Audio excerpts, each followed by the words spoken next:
नमस्कार मित्रों, स्वागत है आपका आपके अपने इस छोटे से परिवार एग्जाम विश्लेषण सेंटर में। बीच में क्लास के अलावा कुछ महत्वपूर्ण मुद्दों पे आपसे चर्चा होती रहेगी, क्योंकि कुछ ऐसी चीज़ें जिस पे हम क्लास में बात नहीं कर पाते या यूं कहें कि समय आपके पास नहीं मिलता, तो उन पर भी आराम से थोड़ी थोड़ी बातों पे चर्चा करते रहेंगे। आज का टॉपिक बड़ा ही इंपॉर्टेंट और बड़ा ही इंटरेस्टिंग है, जहां से हर पेपर में प्रश्न पूछे ही जाते हैं। यूं कहें कि करंट अफेयर का भी टॉपिक है और इसके साथ साथ कुछ बैकग्राउंड को लेकर के भी आ रहा है। और जितने ज़्यादा प्रश्नों का संकलन हमारे पास रहेगा, जितना ज़्यादा चीज़ें हम आंखों के सामने से गुजार देंगे, वही आपके काम आने वाला है। उम्मीद है आपका सहयोग और प्रेम इस परिवार के लिए ऐसे ही बना रहेगा। आप इस लोकतांत्रिक चैनल का एक हिस्सा हैं। एक काम आपको करना है कि लास्ट में वीडियो के बाद किसी भी प्रकार का सुझाव हो, जिस सुझाव से हम लोग कुछ और भी बेहतर कर सकते हैं, उसके बारे में भी ज़रूर बताइएगा। सिर्फ यह नहीं कि नाइस क्लास सर जी, सर आप अच्छा पढ़ाते हैं, सर कुछ और भी अच्छा किया जा सकता। इम्पोर्टेंट यह है, परिवार का हिस्सा वास्तविक रूप से कब कोई रहता है, जब उस परिवार के बारे में कुछ अच्छा सकारात्मक हमेशा सोचता रहे। और आप लोगों के विचारों का स्वागत है कि आप लोग यह बताएं कि कैसे और बेहतर किया जा सकता है। मुझे भारत या फिर श्रीलंका, बांग्लादेश, भूटान, पाकिस्तान, नेपाल, चाइना का चैनल नहीं बनना है। आपको पता है, हमें पूर्वांचल खास करके और यूपी और बिहार के लिए मैंने इस चैनल को बनाया है और आपके साथ। हाँ, थोड़ा सा लिंकअप रहेगा अमेरिका से, क्योंकि ससुराल अमेरिका में, तो थोड़ी सी लिंकअप अमेरिका से रहेगा। यानी भारत और अमेरिका के जो अंतर्राष्ट्रीय संबंध रहेंगे यह मजबूत रहेंगे हमेशा। बस इतना करना है। मेरी ससुराल मतलब सबकी ससुराल। आइए क्लास स्टार्ट करते हैं आपकी। आज का टॉपिक बड़ा ही इंटरेस्टिंग, बड़ा ही महत्वपूर्ण। एचडीआई 2019 ह्यूमन डेवलपमेंट इंडेक्स सन 2019, मानव विकास सूचकांक सन 2019। थोड़े से बैकग्राउंड में चलते हैं और बैकग्राउंड के बाद करंट अफेयर की तरफ आपको लाते हैं, जैसा कि हम लोगों का सिस्टम शुरू से रहा है। कहानी शुरू होती है, पहले तो आर्थिक विकास की परिभाषा आप जानते होंगे। आर्थिक विकास का मतलब किसी भी समाज का, किसी भी देश का जब चहुमुखी विकास होता है तो उसे हम आर्थिक विकास कहते हैं। मतलब जब किसी का सामाजिक, आर्थिक, राजनीतिक, सांस्कृतिक रूप से चहुमुखी विकास होता है तो इसे आर्थिक विकास कहते हैं। और आर्थिक विकास को परिभाषित करने के लिए प्रोफेसर अमर्त्य ने दो शब्दों का प्रयोग किया था, अधिकारिता और क्षमता। अधिकारिता और क्षमता, दो शब्दों का प्रयोग करके इन्होंने मानव विकास सूचकांक, यूं कहें कि आर्थिक विकास को परिभाषित करने का प्रयास किया था। सन 1990 की कहानी थी। 1990 में पाकिस्तान के एक प्रसिद्ध अर्थशास्त्री हुआ करते थे, जिनका नाम था प्रोफेसर महबूब उल हक। प्रोफेसर महबूब उल हक पाकिस्तान के अर्थशास्त्री, वही पाकिस्तान जिसे हम लोग पगला पाकिस्तान के नाम से जानते हैं। यहाँ के अर्थशास्त्री का नाम था प्रोफेसर महबूब उल हक। इन्हीं के नेतृत्व में पहली बार एचडीआई मान प्रस्तुत किया गया था। यानी एचडीआई मान प्रस्तुत करने का श्रेय किसे दिया जाता है? प्रोफेसर महबूब उल हक को दिया जाता है। और इनकी सहायता किसने किया था? सहायता प्रोफेसर अमर्त्य सेन। कहाँ के हैं? भारत के हैं। प्रोफेसर अमर्त्य सेन को नोबेल पुरस्कार भी दिया गया है 1998 में। हाँ, और इसके साथ साथ एक और अर्थशास्त्री हुआ करते थे, सिंगर हेंस, जिन्होंने इनकी मदद किया था। एचडीआई जारी करने का श्रेय किसे दिया जाता है? तो महबूब उल हक को। और जारी कौन सी संस्था करती है? तो संस्था है UNDP. United Nation Development Programme नामक संस्था एक है जो कि हर वर्ष HDI ह्यूमन डेवलपमेंट इंडेक्स मानव विकास सूचकांक जारी करती है। HDI का पूरा नाम समझ गए, यूनाइटेड नेशन डेवलपमेंट प्रोग्राम। और यह पहली HDI रिपोर्ट जो थी वह कब लाई गई थी? सन 1990 में। 1990 में जब हम लोग छोटे हुआ करते थे, 1990 में यह रिपोर्ट आ चुकी थी। इस बार पहली वाले में 130 देशों को शामिल किया गया था। 130 देशों को शामिल किया गया था और इसमें भारत का स्थान 94वां था। बार बार पूछता है इसलिए याद रखिएगा। पहली बार HDI में कितने देशों को शामिल किया गया था? तो 130 देशों को। कितने देशों को शामिल किया गया था? तो 190 देशों को। भारत का स्थान कितना था? 94वां था पहली बार। और भारत का वह कौन सा पहला राज्य है जिसने मानव विकास सूचकांक जारी कर दिया था? भारत का एक राज्य बड़ा जल्दी में रहता है जिसका नाम है मध्य प्रदेश। वही मामा वाला मध्य प्रदेश, भारत का हृदय कहा जाता है इसे। हाँ, किसी मौके से चूकते नहीं है साहब, तुरंत लागू कर देते हैं। भारत का पहला राज्य HDI जारी करने वाला, HDI जारी करने वाला कौन? MP है ना, MP। इसके बारे में समझ गए होंगे। HDI 2019 की बात हो रही है। अब HDI सन 2019 के जो आंकड़े थे वह सन 2018 के आंकड़े पर ही डिपेंड थे। कोरोना काल सन 2000 पूरी तरीके से यही तो चला। सन 2019 के बाद सन 2020 का जो आंकड़ा निकाला गया तो इसमें ज़्यादातर चीज़ें थोड़ी सी प्रभावित थी। प्रभावित होने के कारण सन 2018 के आंकड़ों को आधार मान करके सन 2019 का HDI मान जारी किया गया।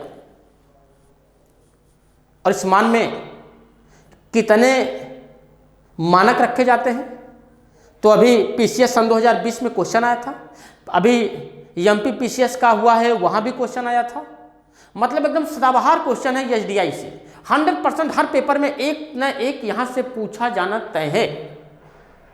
तो अब देखते हैं HDI सन 2019 के कुछ नए आंकड़े को समझने का प्रयास करते हैं। यहाँ क्या है, पाकिस्तान के महबूब हक ने पहली बार लाया। इनकी सहायता प्रोफेसर अमरसेन सिंगरहेंस ने किया। पहली बार HDI जो 1990 में जारी किया गया, 130 देशों का भारत का स्थान 94वां था। और भारत का राज्य MP जिसने 1995 में HDI मान जारी किया था। और कौन सी संस्था जारी करती है? तो कौन सी संस्था जारी करती है? UNDP, United Nation Development Programme नामक संस्था जारी करती है। इतना क्लियर है। आगे देखिएगा, हाँ अगला देखिएगा, थोड़ा सा समझने का प्रयास करिएगा। HDI सन 2019 की अगर बात करें तो यह आंकड़ा आया 9 दिसंबर सन 2019 को। दिसंबर माह में 9 दिसंबर सन 2019 को इस बार का आंकड़ा लाया गया। इस बार 189 देशों को लिया गया। कुल 189 देश इसमें शामिल हुए। पहले स्थान पर, यानी सबसे यूं कहें कि सबसे बेहतरीन स्थिति किस देश की थी? नॉर्वे की। प्रथम स्थान किसका? नॉर्वे का। नॉर्वे का प्रथम स्थान। भारत का स्थान कितना है? नंबर 2 फैक्ट जो सबसे इंपॉर्टेंट है, भारत का स्थान है 129वां। पिछली साल की रिपोर्ट में भारत का स्थान 130वां था।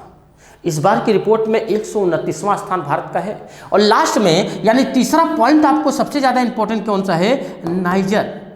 नाम तो सुने होंगे, नाइजर 189वें स्थान पे है। मतलब क्या?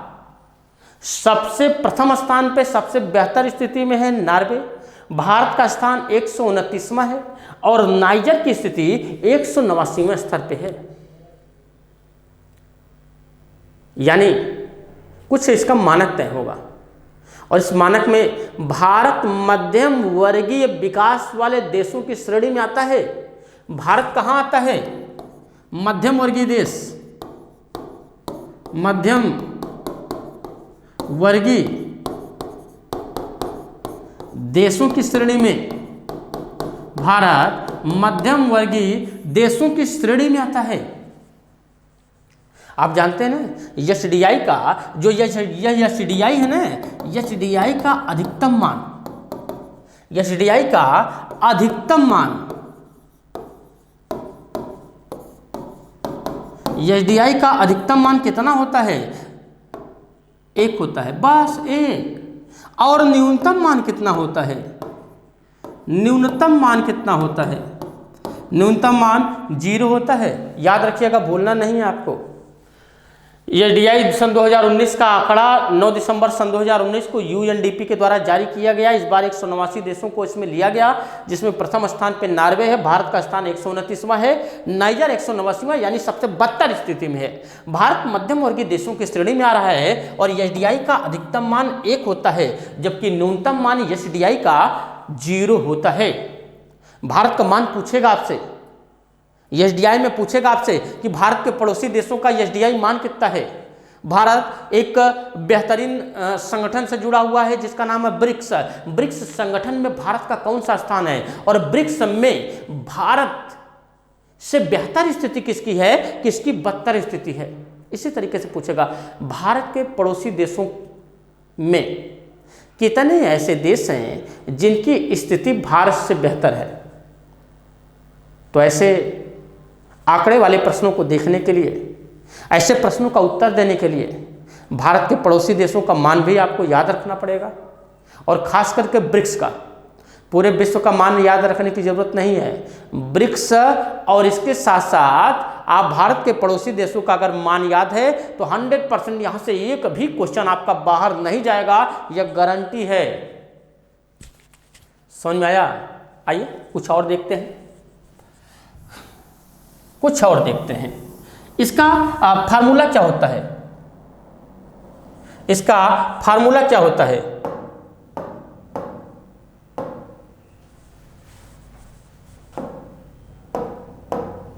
समझिएगा, फार्मूला क्या होता है इसका।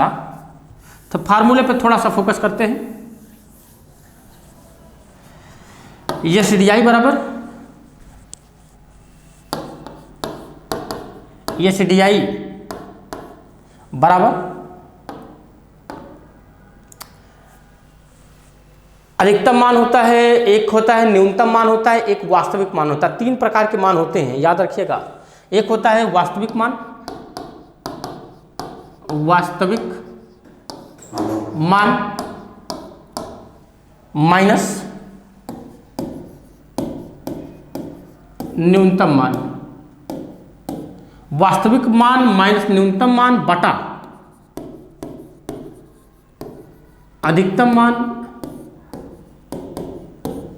माइनस न्यूनतम मान।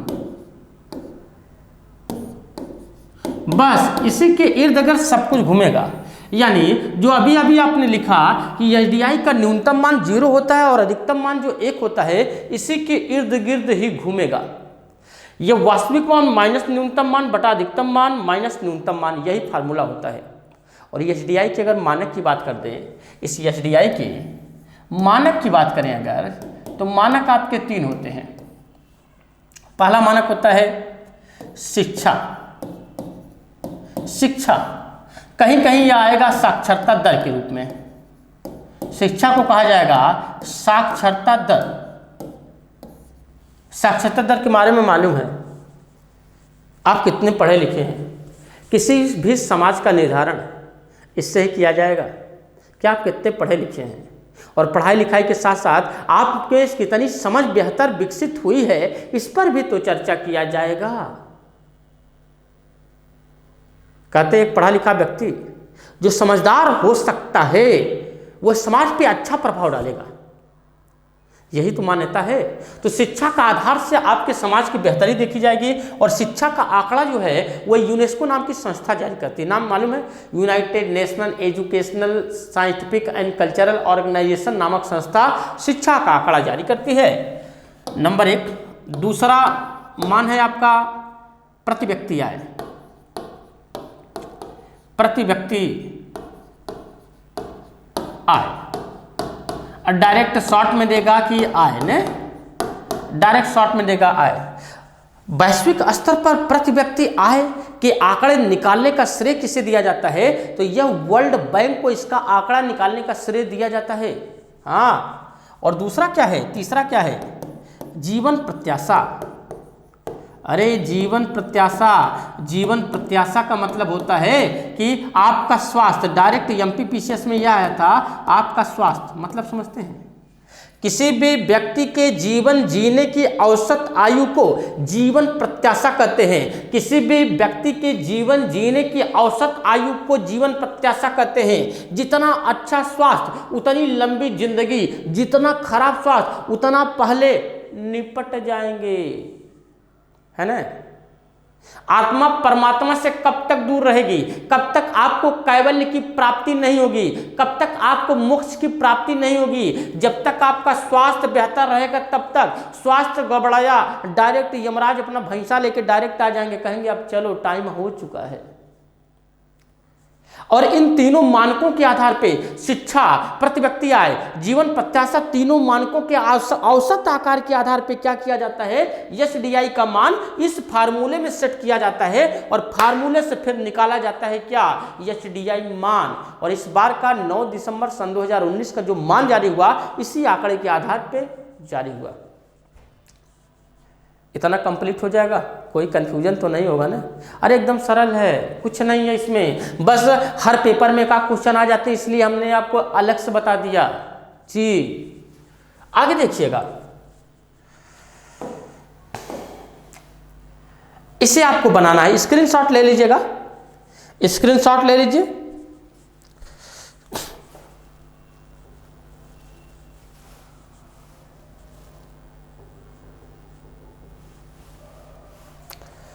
अब थोड़ा सा फोकस करिएगा, क्या है? यह भारत है, आपका अपना प्यारा भारत, न्यारा भारत, विश्व का सबसे बेहतरीन देश यह है।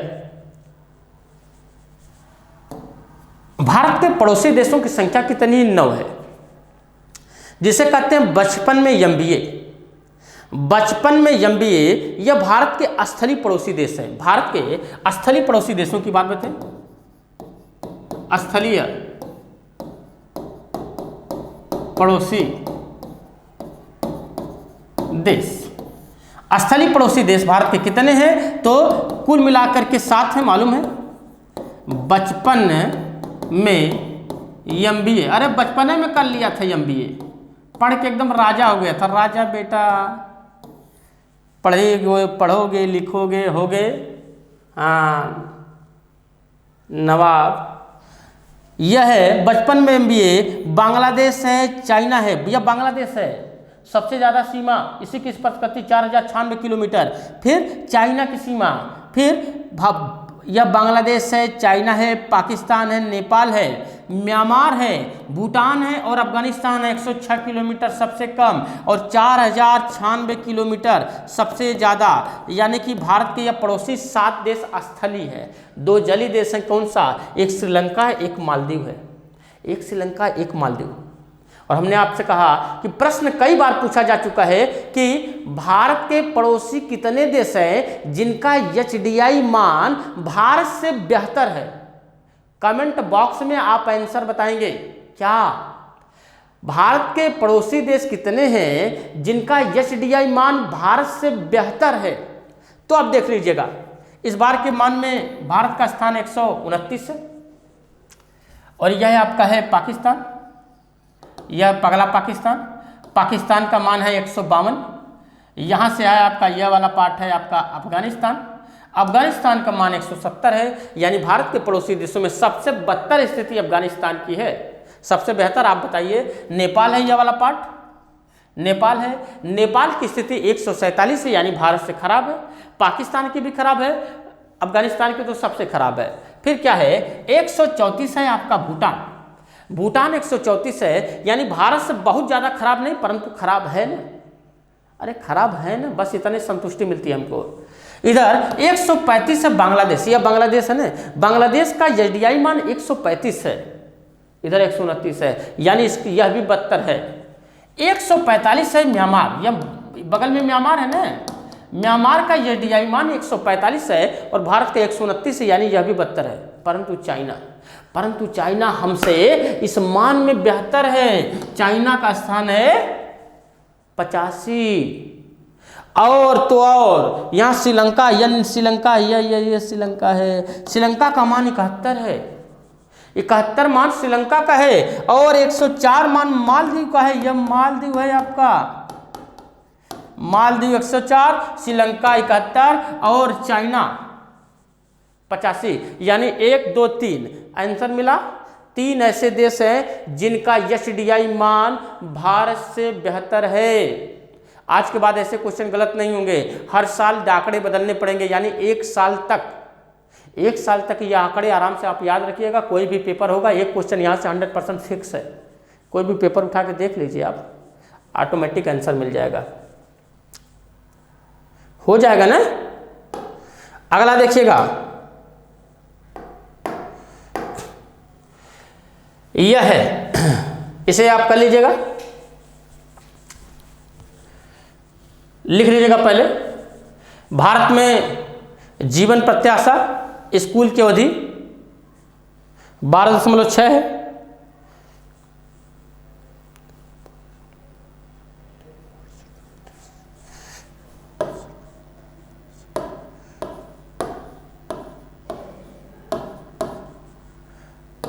अनुमानित वर्ष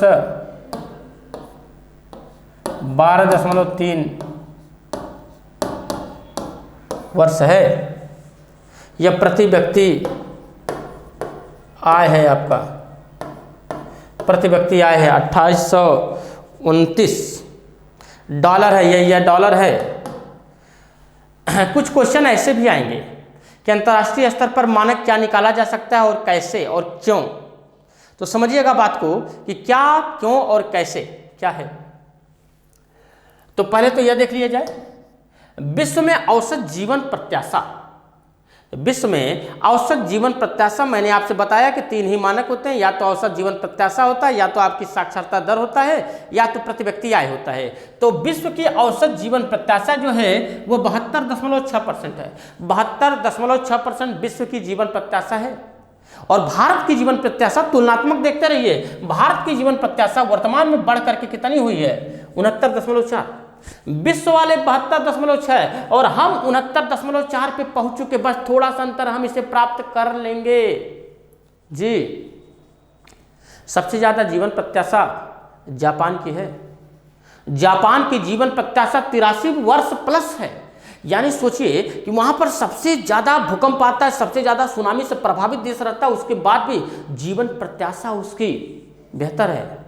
अरे आपके जीवन पे आपकी भौगोलिकता का भी प्रभाव पड़ता है, भौगोलिकता का भी प्रभाव पड़ता है जीवन पे।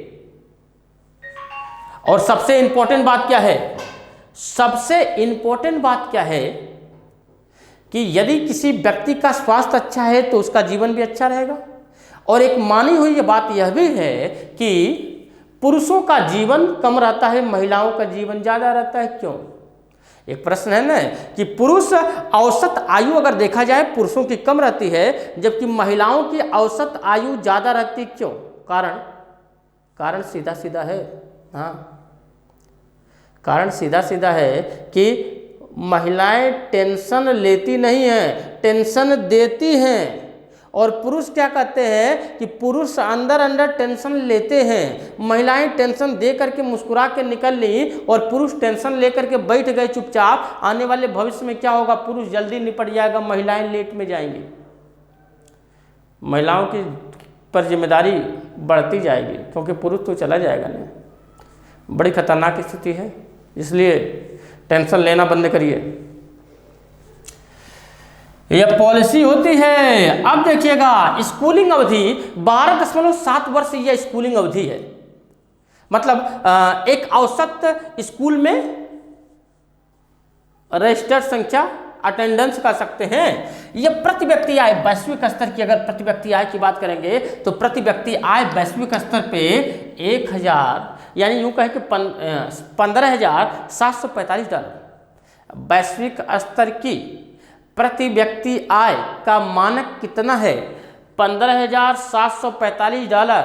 यही तीनों आपको हमेशा याद रखने पड़ेगा, वह भी तुलनात्मक ढंग से। यहाँ पर स्कूलिंग 12.7 वर्ष है और भारत में स्कूलिंग 12.3 वर्ष है। यहाँ पर जीवन प्रत्याशा 72.6 वर्ष है, यहाँ पर जीवन प्रत्याशा 69.4% है। यहाँ पर प्रति व्यक्ति आय जो है वो $15,745 है और यहाँ पर प्रति व्यक्ति आय $6829 यानी $6,829 है।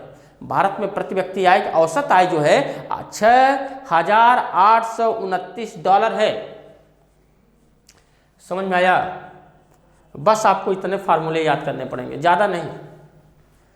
एसडीआई क्या है, कब जारी हुआ, कौन सी संस्था जारी करती है, इसका अधिकतम मान कितना होता है, इसका न्यूनतम मान कितना होता है, इस बार की एसडीआई मान में कितने देशों को लिया गया, भारत का स्थान कौन सा है, भारत का के बाद पड़ोसी देशों का स्थान कितना है, यह सब रहेगा किसमें, इसी के अंतर्गत, है ना। आराम से कर लेंगे, 100% कर लेंगे। और एक बात कि भारत का यह जो मान है वह 0.64% है।